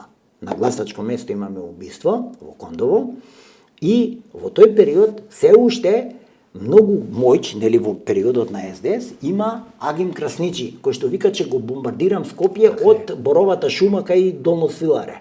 Нели кај Медресана некаде во Кондово. Тогаш шефот на ДБК Миле Зечевиќ со голф глуми американски специјалист, па оди тамо со двогледна гледува што се случува во Кондово и така. Ја знаеш, значи целата приказна, ја знаеш од прилика што се случува, како се случуваш. И после тоа се случува една престрелка на наплатна рампа во Гостивар. Имаше човек од Грчец кој што го убија луѓево на Агим Красничи. И тога се појавува Шевал со неговите насилници. И почнујат вртоглаво да растит.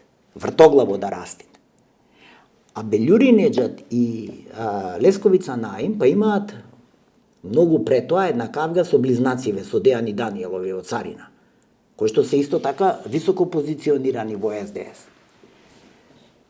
Па тие, после тоа му се лепат на Шевал. Значи, соработуваат со Шевал. И они така му помагаат во неговото работење преку царинската линија. преку царина. И Шевалј влегуваат во меѓународни транспорти. Сега Шевалј е под специјална заштита на најмоćната наркослужба во светот. Ние ќе го добиеме Шевалј да го судиме тогаш кога тие ќе одлучат да го пуштат низ вода. Кој? Деа? Деа. Значи, тоа е под нивна контрола? Под нивна, па како? Значи, во Дубај... Падот на подморница една ти текнуе со 4 тона имаше, да, во Шпанија. Во Шпанија, Атлантски океан има неколку, во Шпанија. Викаат, таа е нарачка на Шевалј. Ти текнуваат за 4 тона фатени во Хамбург на пристаниште, и тоа скоро, пред 2-3 години. Толку сериозен играч, 4 Тој сега тона. више стана сериозен играч, Како кој што е тој нарачател на Како вие работа. во тонажа ги Во тонажа ги победува овие други. Ги победува другите, зошто? Затоа што тој играат за главните играчи и тој е нарачателот. Зошто? Затоа што главниот играч, ако вие сте главниот играч, јас сум ваш извршител, јас ќе се појавам пред колумбиците или пред Еквадор. Ќе гарантирам за него. Ќе платам За него. со ваши пари. Со ваши пари на шефот, а шефот им вика: "Ало, јас ви праќам поверлив човек." Сега да кажете, дека мора да биде кондово кланот на Красничи уништен за да може Уништен, за да може Грчец да се издигне. Што случува со Рачиново? Гледате, Рачиново, ние 30 години митови правиме, лаборатории, фабрики, тајни, шверцови, па војна 2000. Види, во 2001 година, во 2001 година падна, и тоа како жртва во кризата, беше ликвидиран Волкот, Сулемани, Наим Сулемани. Шверцер со цигари, шверцер со такви работи. Во Рачиново секогаш е центар, собирен центар на шверцувана акцизна стока која што одит на Косово и се враќат. Преку Брест, Малина, Малата, Нушевци, Моране. Како оди и се враќа? Се изнесуваат. Значи, влез излез се прави. Да, и после тоа се враќа, да, и тука се продават на Кванташки пазар. Основата на Рачиново е Кванташки пазар. Таму ги прават они пари. Значи тој што има контрола на Кванташки на пазар. Кванташки пазар. А Рачиново е тој кој што има контрола на Кванташки пазар не од сега, по 91-2 година. И затоа за Рачиново се направи една фама дека они стојат на врвот. Да, они стојат на врвот, но која е нивната шема? Ефтино купуваат градинарство, земјоделие, ово, ништо не најдоа. И ништо не може да се најде. После војната 2001 година влегува. Тоа веќе си го собраа странците. Тоа што имаше таму внесено опрема и оружје, не се најдоа ни лаборатории за дрога, не се најдоа ни тајни фабрики за производство на цигари. На цигари ништо. Они се, значи, во делот со она. Зошто ние викаме имаме прескапи пазари, зелените пазари, кања се прескапи. Од накупците. А цигарите? Зашто например Данчо Шутурков имаше со Рачиново таква блиска соработка? Блиската соработка му е затоа што и Рачиново, и Чаир, значи зборам онај дел околу. Ке мора влез излез да му направат. Да, влез излез, а тие се голем дел на косовари, на луѓе од Косово, кои што имаат роднини фамилии по Косово. И се доселени. И они на Косово имаат фиктивни фирми фантоми, регистрирани, пошто Косово централен регистар, не знам дали сега дали има, уште како стојат работиве, дали нешто средуваат или не средуваат. И он таму оди формират фирма на некој си братучев, на некој си од 5-6 колено, и на таа фирма доваѓаат овде во кеш уплеќат кај Данчо Шутурков цел камион цигари, 100.000 марки, 150. И, пошто немаме платен промет, нели, ги изнесујат од таде и после тоа ги враќаат. Или ги удираат документите дека се излезени на Косово, со печат на Косово, на фирма некоја си, ама ти таа фирма не можеш да ја најдиш на Косово? Фирми што ги формира нели во даночна пирамида, кај што беше Камчев, кај што беа овие. Формира фирми во некои станови тука во општина Аеродром, кои што никој не ги знае. Шиповица, било каде. На умрени, ќе ги затворат тие фирми. Имаат поврат на ДДВ направено и се прекинува трагата. Повратов на ДДВ за Крмзов јас колку пати. Значи во последнава година од септември месец до сега јас 10 пати викам ало се касни со Крмзов 15. Се извинувам, кога ќе го отвараме тоа. Да. Има интервенција на карабинерите во Јужна Албанија. Да се ми здрав и жив за Лазарат, добро. Во Лазарат. И тоа се контролира од италијанската полиција, односно од карабинерите. Никој ди Рама тоа никош немаше да го санкционира, никош немаше да го затвори. Што ќе рече дека тој дел сега е под контрола на италијанската полиција. Затоа и туристички они се таму присутни. Затоа се инвестира, затоа се гради така натаму. Србите имат Јованица, Така. Се отвара аферата, мора Вучич да се дистанцира од целата таа афера. И одеднаш марихуана почна да се прави во Македонија. Македонската Енормно. Енормно. Значи не во Лазарет, не во Србија, него во почна во Република Македонија. Тоа И е почна да се шири приказната дека македонската марихуана е најдобра. Дека тоа не е опијат, туку е средство за лечење. Пак се враќаме на германско-француската врска. Добро. Значи, фармацевската индустрија на Германија, која што е присутна во Македонија, во Реплек е присутна, Добро. каде што се произведува тканоил, таа е животно Тоа уште заинтересирана. во времето на Душко Туџаров беше направено. Уште во времето на Туџаров. Душко Да, проектот е од тоа време. Значи, они се животно заинтересирани за тој дел на производство на цветот од марихуана за медицински потреби. Се беше овде договорено да се донесе и закон за извоз на цвет од марихуана.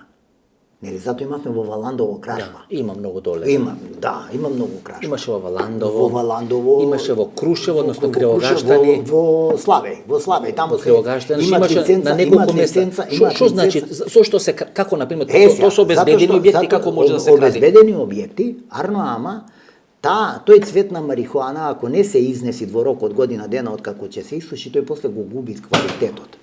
Тој го губи квалитетот. После губењето на квалитетот, значи за да не се изгуби, тоа ништо прават. Го носат на Косово и оттука германските фирми си го превземаат. Значи го крадат, го носат на Косово и после тоа го пријавуваат. И после германците си го превземаат легално. Го пријавуваат на Косово како нивно производство, како косовско производство. Значи излезено од кај нас? Така, кај нас се води како украдено. И затоа јас често пати кога зборувам по медиуми, зборувам дека покрај клановите Беланоца и Дујчанџик, Грчев Дујчанџик и сите тие барон Беланоца, дека се создаде еден битовско-струмички клан на марихуана. Ама кој не е зајаглен. Не е зајаглен за марихуана. За марихуана. Иако и јаглен правилен. Јагленот е друг проблем. И за јагленот јас имам зборувано по медиуми. Значи направен е битовско-струмички клан кој што одит на релација во Славеј имаат издадено лиценца за производство на марихуана. Значи легално. Во Славеј на патот од Прилеп према Крушево. Значи таму имаше краварски фарми огромни. Имаше огромни. Имаше дури некоја кражба, нели, кај што албански државјани, па имаше одредена акција кај што се следеше на монитори. Целиот овој систем што го зборуваме е наменет точно пак тоа е германски проект. Значи германците беа спремни дебело да инвестираат во таа работа. Зошто тогаш мора да крадат ако германците се интересирани? Затоа што не се донесе законот, не успеа да го донесат законот. Нема мнозинство беше блокиран законот. Беше блокиран затоа се кражбите бидејќи не се направи законот. Не се направи, ако се направеше законот за легален извоз на цветот, тој ќе си одеше.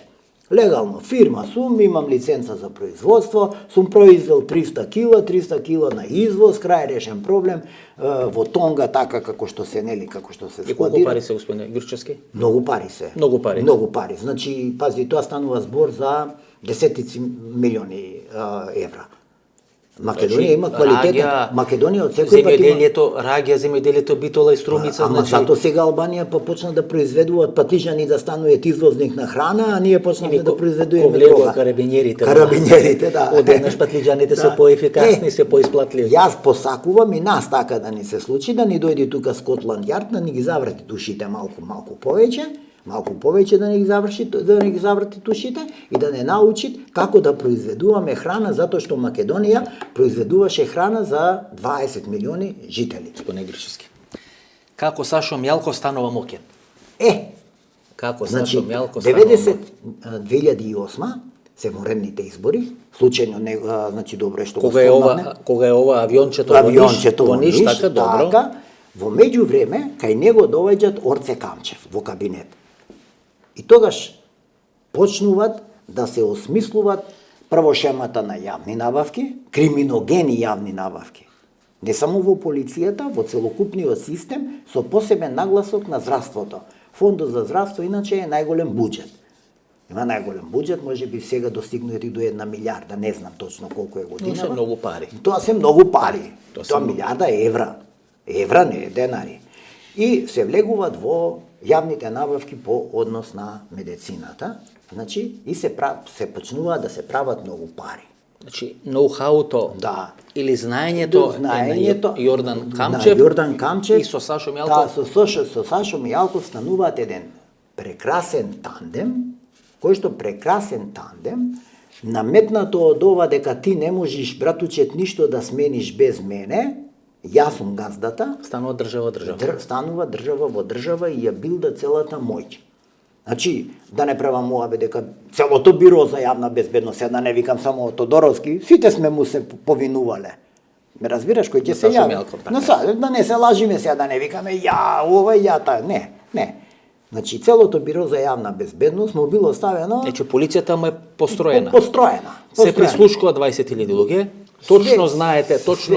Се носи специјален закон за телекомуникации, кој што специјален закон, еден уставен судија паѓа тогаш овај Трифуновски или како му беше, или Трифун Ивановски. Тој беше и поради илустрацијата. И поради илустрацијата, но илустрацијата му е направена Трендафил Ивановски. Трендафил Ивановски. Илустрацијата му е направена бидејќи се спротивставуваат на законот за телекомуникации, каде што на полицијата и се дозволуваат директно упад во телекомуникацијскиот систем. Јас што викам, дајте ми да врзам едно кабелче на системот телекомуникација. Обично граѓаните, нели, кога имат лоша линија, кога не се слуша, велат ме прислушкуваат. Не, точно, кога е кристално чиста линијата, бидејќи кога прислушкуваат, тие имат приоритетна линија и стакло е тонот, звукот, значи најчисто, најчисто. Пази, значи се создава тој дел,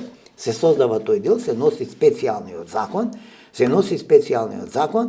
и за да ја бетонират својата моќ, во 2011 се прават нови избори, вонредни избори. Нели, во 2000... То се тие клучни избори, кај што има најмногу прислушкување, кај што се најголем дел вистината за Македонија, кај што Бранко Царенковски не сме, нели, да победи. Види, Бранко сам се откажал.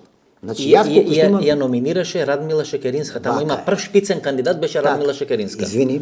Добро? Извини. 2014 година или 15 како беше, кога Бранко се обиде да ја руши оградата со преку 30.000... Не, тоа е 2012, тоа е 2012 година.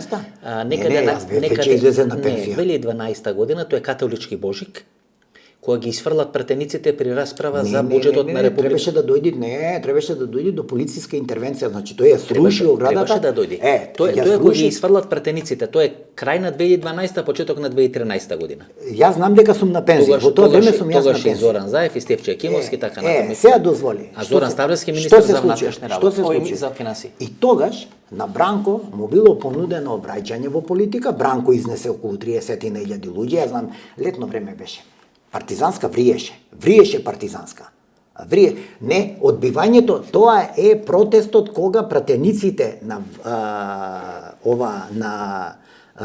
СДС одбија да ги прифатат мандатите после изборите, одбија да ги прифатат мандатите. Добро. И само ова од Крушево, кажи од либерална партија. Не, тоа е, ги имате помешано работите. Вие ги спојувате мандатите, ги враќат Солза Грчева ја прифати. Солза Грчева. Тоа е 2014 или 2015 избори. Тоа е веќе Зоран Заев на чело на СДСМ, тоа е 2014 година. Ама не, 2014 Бранко го организираат процесот, па после го назначујат Заев. Што се случи? На Бранко тогаш му е понудено тој да застане и тој да го реши проблемот со името. Веќе НАТО брзат Македонија да ја внеси во НАТО структурите. Значи, по секоја цена Македонија. Ние и да не го сменевме името, за уши ќе не внесеа. Да не се лажиме, значи и да не го сменевме името. Во тоа време, Бранко, кога му презентираат што треба да одработи, тој се откажуваат и му викат, ти ќе се тргни скрос од политика, ние ќе си донесиме наш човек. И тогаш они го носат Заев. Го ставаат на чело, одит на некои си обуки, како и по обичај сите политички лидери што одат, кој во Темпи, кој во Вашингтон, кој лево, кој десно. Значи, почнуе и веќе во 2015 година пред Кумановските настани, значи некаде март месец или порано, не ме држи пак за месеци, за години, жити Господ не ме држи за збор, значи почнува да се објавуваат бомбите. почнува да се убиваат бомбите и во екот на бомбите се кумановските настани на 9 и 10 мај 2015. Значи Мијалков е толку мокен Така. и сака тоа да го бетонира со изборите 2011 година. Така. Тие што се Мојчта. на Така, 5 јуни 2011 година. Така. И тогаш ја бетонираат својата власт. Затворена А1 телевизија, Така, поразен е Бранко. така. Тоа се први избори после враќање на Бранко Цренковски Бранко Цренковски, на чело на СДСМ. СДСМ. Значи Сашо Мијалков станува мокен после таа средба 2008 година со Јордан Камчев. Така. И тоа е комбинација која функционира До наредните 2015-16 многу година. убаво. Многу, мора ако не и 17-та веќе кога дојде специјалното јавно обвинителство, Трупат капитал, трупат трупат трупат моќ, па тога се прошушка, се прозборе во организираните криминални групи кои ќе бидат јудата, кои ќе биде предавникот. кој ќе биде предавникот од ними двајца, нели? Вие 2008 година сте пратени во Куманово. Да. Октомври месец 2008 јас сум во Куманово. Во Куманово во После Пепел акцијата. тој временски период во Куманово е Бајру Седију.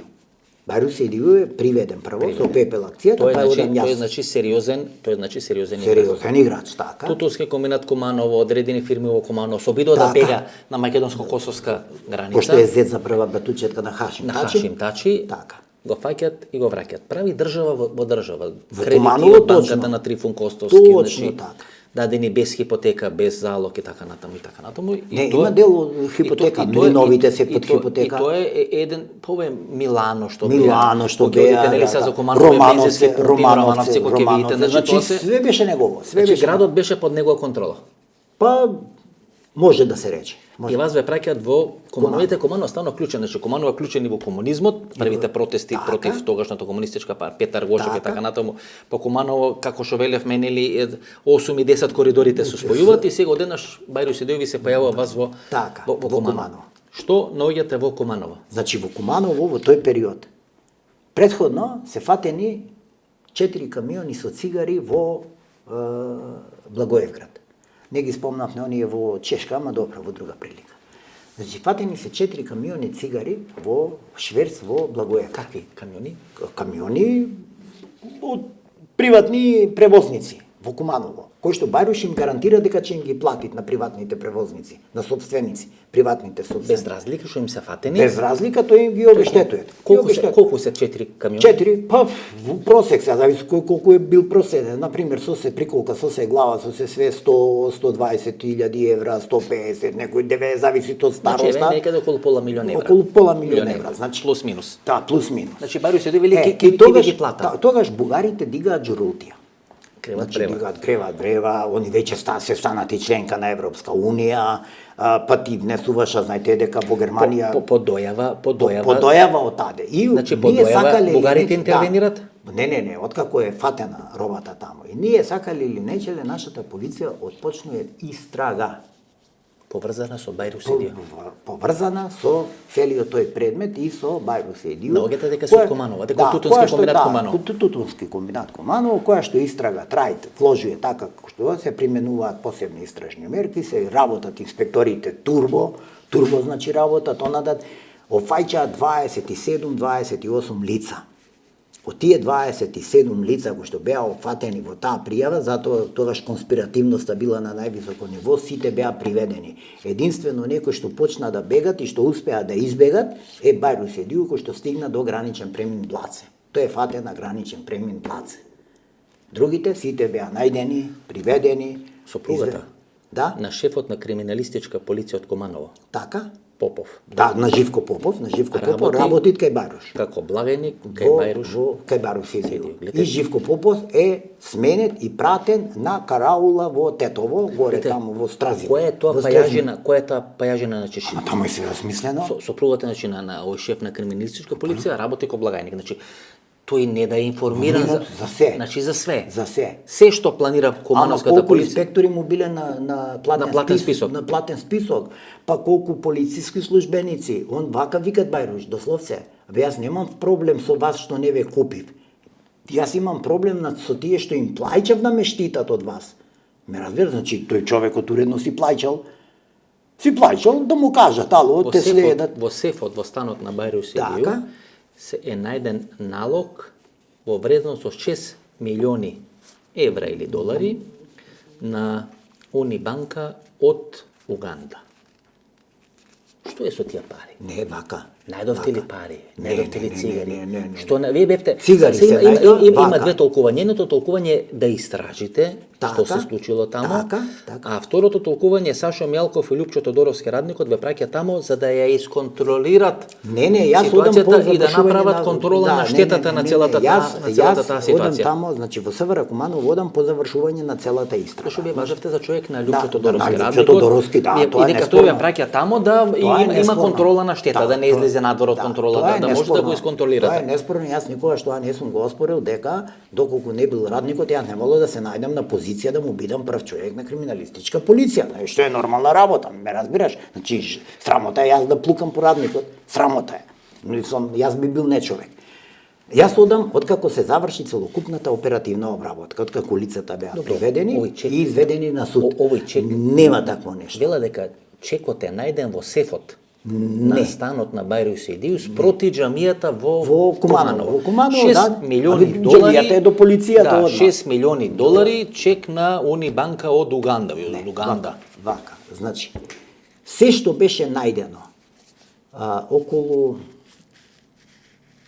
приближно 2 шлепери цигари, што беа пронајдени, тие беа одземени со потврди, други предмети поврзани со акцизни стоки, со друг криминал и сето тоа е ставено на потврди за привремено одземени предмети.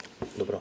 Потврдите за привремено одземени предмети одма заедно со увидот и со записникот за увид си беа предадени во јавно обвинителство. Паѓа прв човек на Врховен суд. Суд, така. Митриновски. Кој Кој го ослободува Бајро Седију. Така. Завршување на кариера. Више нашата работа на полиција. Не, само да кажам дека нашата може би работа. гледачите сега имат заборавено, но тој е еден толку сериозен Ама пази, случај. Значи тоа е 2008 година, вие има Куманово, Липковски регион, војна 2001 година, така натаму и така натаму. И одеднаш се појава Бајро Седију кој Ама Бајро кој во Седију брак се со прва создава братучатка на Хашим ама Таджи. Бајро Седију се создава значи долги години наназад, некаде во периодот од пред војната во Тој е Косово. близок до Мендук Тачи, до таа До таа структура. Тој е еден од извршителите на Мендух Тачи, оние кои што носат цигари по Косово, зошто заради блискоста со косоварите. Поради Хашим Тачи и Али Ахмети не смее да реагира кај Бајро да Седију. реагираат никаде. А дека се пронајдени таков бариран чек или некои си други вредности, сем пари кои што беа ставени на записник. Значи, ако ги прашате инспекторите кои што работеа колку пари беа најдени кај него, може да ви ја дадат точната цифра колку пари беа најдени во готовина, во станот. Во готовина. Како ги купува Тутовски комбинат? Милинови. Од стечајна постапка. Бензински Од стечајна помпи, постапка, гради. ама затоа таму падна и стечајната судика. Значи цел систем во Цел Куманово. систем во Куманово. Падна па Куманово имаше не само Значи време. тоа одлучува кој да биде власт Да, ама дозволи Куманово во тоа време доби председателка на судот од Скопје. Со наредба беше испратена една госпоѓа. Тамо треба да се расчисти, значи Да се равчистите. Јас одам на равчистувањето. И добро, како расчистувате на Прво, Вие сте од 2008 до 2000... до 2012. Значи, сите инспектори, за кои што имав неосновани сомненија, дека имаат било каков контакт, или било каква врска, или било како помагале во растењето, или толерирале криминал На Бајро Седију и целата таа негова екипа, затоа што тој зборуваат во Куманово и ден денеска луѓе тоа ќе ви го потврдат. Давал пари на заем, изнудувал, им пресметувал големи камати на луѓето, уцени, закени, рекети, изнуди. Значи сето тоа беше документирано. Куманово е склон кон такви форми. Имате на пример Даравелски, кој не функционира на тој принцип, но прави едно сериозно богатство. Па го имате Бајро Седију. И ви велите сте расчистиле со Бајро Седију 2008-2012. Со Бајро Седију и после 2012 15 повторно ни се враќаат диво населје. Прво ви се јавува Гошинце, па ви се појавува. И сега тука се поставува главното И војната 2001 година ви се повторно главните битки во Липковско, Кумановскиот. Така, сега дозволи. Како е можно? Што е тамо? Сега Што е причината за тоа?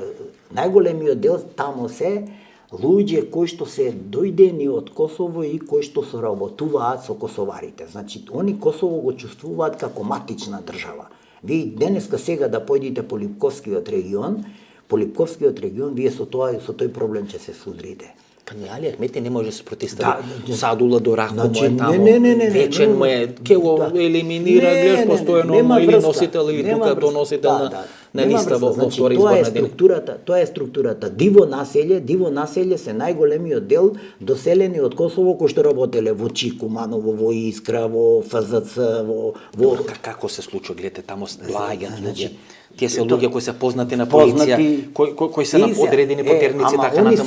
Они секогаш добро со војни почести, со војни почести погребани во Косово. Во Косово, да. Голем дел од нив се со војни почести погребани во Косово. Ама дозволи во 2001 година, значи командант Малишева, кој што учествува во 2015, кој што е еден од раководителите на групата, тој е главно командујучки заедно со двете муџахедински бригади кои што учествуваат во Карадачкиот регион. Значи од Никуштак до Табановца. И муџахединските? Муџахединските па тамо се 111-та и 113-та бригада. 113-та бригада. Значи тој командува со ними. И командант Малишева е идеен лидер помеѓу сите тие кои што се од локалното население, кои што биле ангажирани, ние што викаме дење на работа во Куманово, навечер во ровови да пукаат во воздух. И стално, новинарите објавува пукање во непознат правец. Имало пукање Дури имаше одредени информации од косовска страна, од косовски медиуми објавени, дека имало неколку средби со вработен во агенција за разузнавање, кој го испракил. Како се викаше ој Шемшедин или како се викаше од агенција, не е битно. Дека тамо се договарано, дека тамо е договарано и така натака. Значи пази, затоа ти реков, тој регион секогаш, значи уште од осамостојување на Македонија, значи постојано влечи кон Косово. Ама гледате, тоа диво населје е основа на падот и на Гордана Јанкуловска и на Сашо Мијалков и на Милејана Киевски. Значи тоа е мај месец 2015 година и се случува 9 и 10 мај. Да. Мислам сабота е настанот и веќе сабота недела веќе со оставките на клучните играчи во полицијата. Тој настан, јас во една прилика многу јако го коментирав од проста причина што вие да испратите полициски единици со несоодветна безбедносна проценка. Добро, нема ли информации? Не, па недоволно информации дека ќе се судрат со паравоена формација. Они имале информации дека ќе се судрат, дека ќе апсат криминалци, лесно ако дојди до евентуална престрелка, ќе дојди со некое ситно оружје. Имате оружје Гошинце, да. Па имате други некои караули, па оружје направено, па овие се симнале воено оружје, РПГ кое што руши малтене, разнесува, знаеш што е ракетниот фрлач РПГ. Значи има огромна воена моќ. И во првите 3 минути, значи со самото излегување на полициските службеници веќе ние имаме 3 мртви и 5 повредени.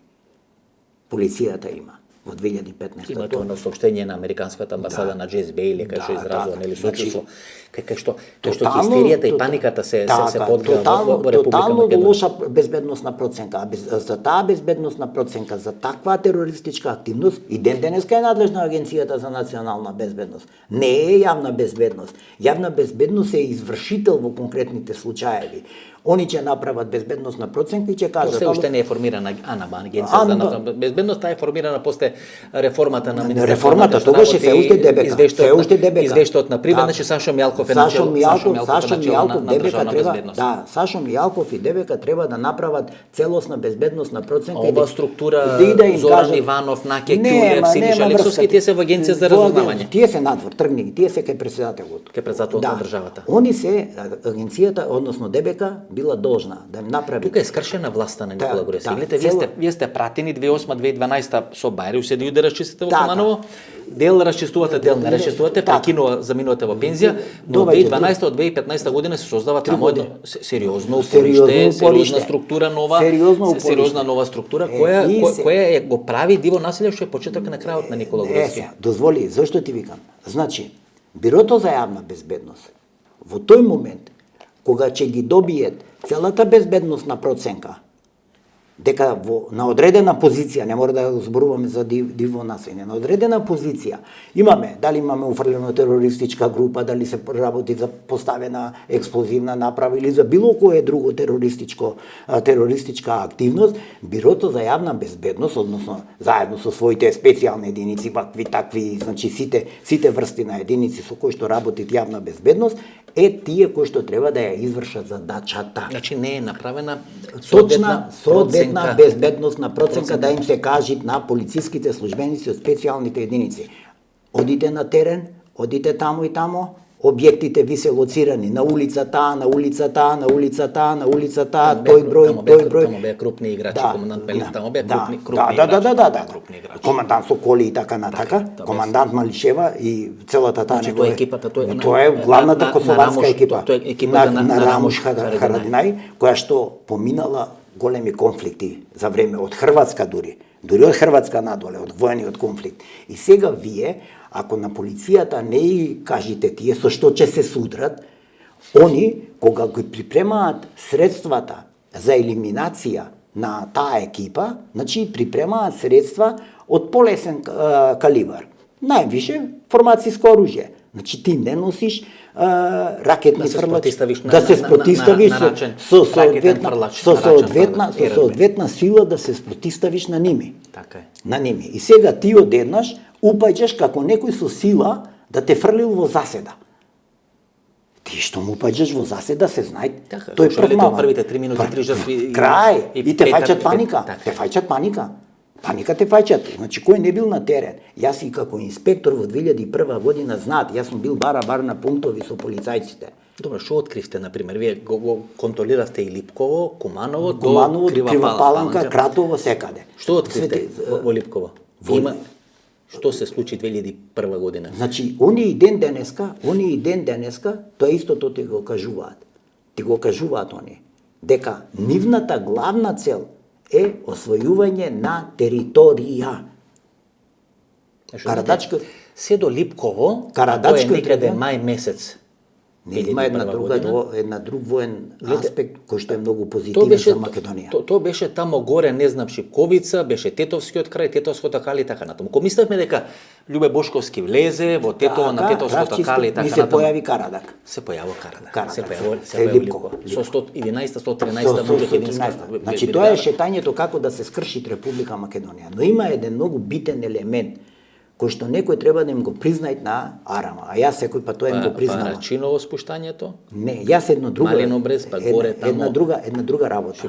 Радуша и така на главните. На стартот на ЈНА, односно на Арама и на генералите во Арама, посебно на генералот Панде, секој пат сакам да им честитам за тоа што не дозволија спојување на Тетовско-Радушкиот фронт со Карадачкиот фронт. Односно, фронтот Танушевци, Гошинце, Стојанова река доле, Липкова. Тоа беше идејата. Тоа требаше да се случи над Волково, кај Кучково манастирот. Како функционира?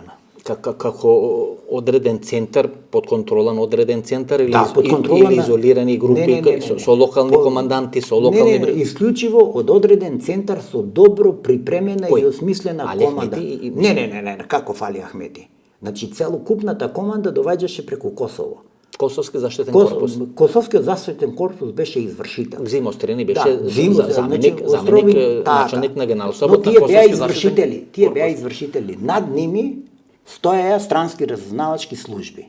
Мои колеги од Овара Чаир, значи, во делот на Вражи Вир, тоа е на Лепенец реката, кога одите према Косово, значи, пронајдоа, има и записник и увид, германски воени униформи.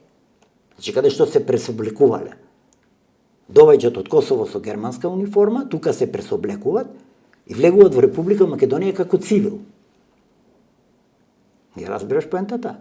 Значи, тоа е евидентирано и во книги за дневни настани, јас по име и презиме ги имам колегите, кои што беа на лице место, кои што ја подигнале. Понатака, белгискиот воен камп, кој што беше горе на Рамно, горе тоа е над Бродец.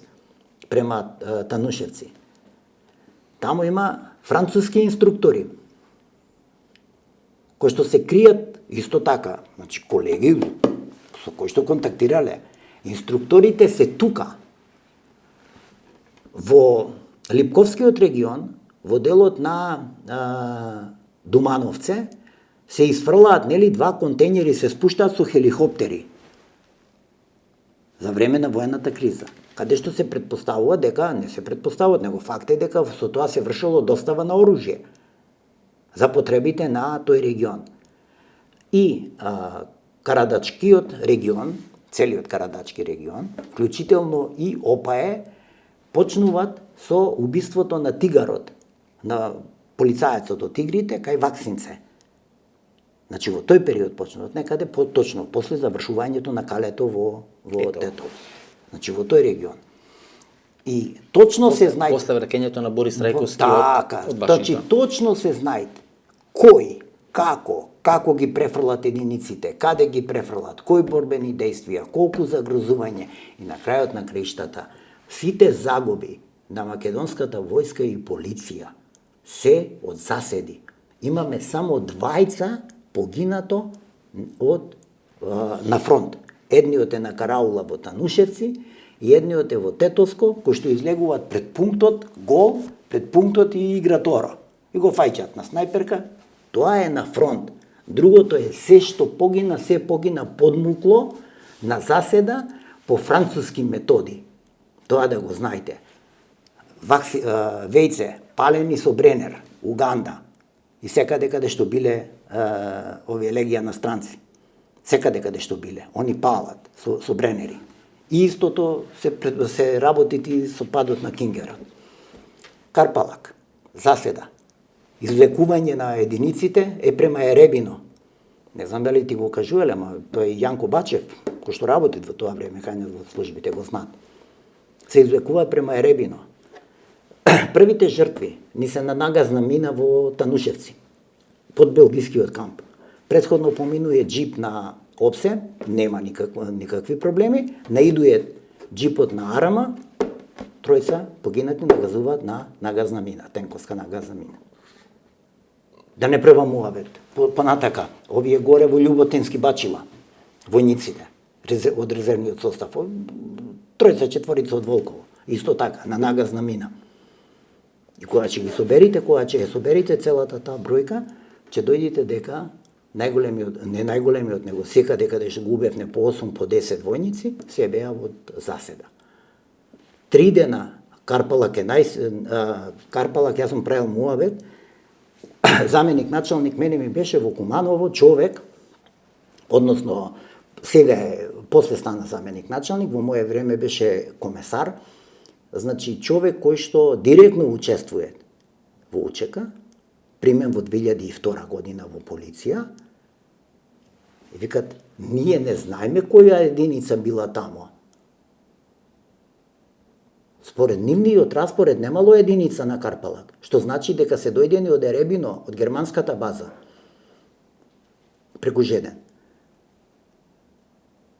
Ја сваќаш поентата? Значи, тоа се сериозни работи. Ве оставив да кажете, за да може да кажете, да завршиме приказ целата емисија. Многу сериозни работи се во 2001. Многу сериозни работи, кои што се случуваат на штета на Македонија, како Македонија да биде подчинета и доведена во подчинета состојба спрема други странски држави и корпорации. Тука да стеме точка. Саат и 45 минути, вториот дел на интервјуто, да имаме основа за некое трето интервју, здраве Боже, во текот на наредната YouTube на 2025-2026 година. Благодарам на поканата. Ама овие податоци не се ги знаел до 2001, да знаеш. А ова се директно, ние, тоа не ти го кажав, значи во Ласкарци, не во Ласкарци, во Бојане, Бојански лозја, 2 дена пред настрадување на војниците од Прилеп, на Карпалак да се случи, имавме пункт. Падна наредба да се повлече пунктот, а полицајци дававме ние овара чаир, наред бевме. И ние дававме тамо полицајци. Мојот цимер од канцеларија беше раководител на пунктот. И повлековте. И 2 дена пред да се случи Карпалак, падна наредба да ги повлечиме. Да остане празен автопатот. Кој војник оди се движи без обезбедување, кажи ми? Никој. Што правиме поќе муавет, бе, Васко? Така е. Истото тоа важи за Љуботенски бачила, истото важи за секаде, само 2 нас ни погинаа. Војник на стража на караулата Нушевци, јас бев на увидот, пошто тоа е све под Овара Чаир, тогаш бев уште во Овара Чаир, и полицаец во Тетово, ама будалата се соблече, лесна му земја, и излезе пред пунктот да онадитан, они од озгора од Шипковица мава со црни стрели, со снајперски пушки.